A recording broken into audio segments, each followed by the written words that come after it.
ඉතින් පුතේ මං අද ඔයාලට අරගෙන ආවේ ගිරා පැටියෙක් ගැන ලස්සන කතන්දරයක්.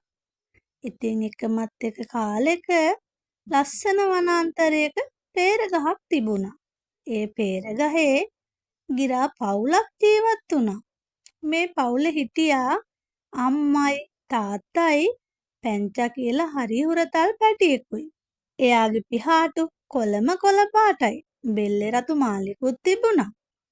ඉතින් දවසක් එයාගේ අම්මා කෑම හොයන්න යනකොට පැටියාට කතා කරලා කිව්වා පුතේ අද මං එනකල් මේ පේරත්තෙන් එහාට එහෙම යන්න එපා.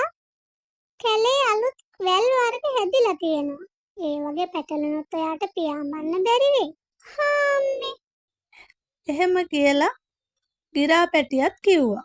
ඉතින් හැමදාම වගේ ලස්සන සමනල්ලු පස්සේ පියාඹන්න පැංචට ගොඩක් ආස හිතුණා.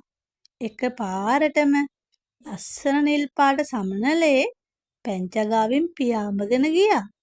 පැංචට අම්මා කියපු හැම දෙයක්ම අමතක වුණා. එයා සමනලයා පස්සේ හිමින් පියාඹගෙන ගියා.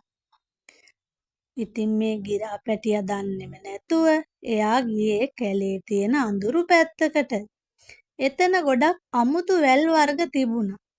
එක පාරටම මේ ගිරා පැටියාගේ එක පියාපතක් ලොකු කටු වැලක පැටලුණා. අනේ මට යන්න බෑ. මගේ පියාපත් රිදෙනවා. පැංචා හොඳටම බය වෙලා එහෙම කිය අඬන්න පටන් ගත්තා. ඒ වෙලාවේ එතනින් පියාඹගෙන ආපු ලොකු ගිරවියක් පැංචාව දැක්කා. එයා ඉක්මනටම ඇවිල්ලා හිමින් සැරේ මේ පැංචාගේ පිහාටු මේ කටු වැලෙන් බේරගත්තා. පැංචෝ ඇයි අම්මා කියන දේ ඇහුවේ නැත්තේ? ඔන්න මේ ගිරා නැන්දා මේ පැටියාගෙන් ඇහුවා. පැංචට එයා කරපු වැරද්ද තේරුණා. එයා අඬා ගෙදර ගියා.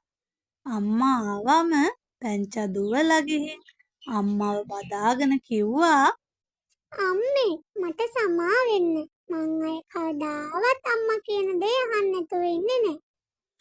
ඉතින් මගේ පුතේ ඔයාලත් අම්මයි තාත්තයි කියන දේවල් අහලා හරි පරිස්සමට ඉන්නව නේද? සබ්ස්ක්‍රයිබ් කරන්න.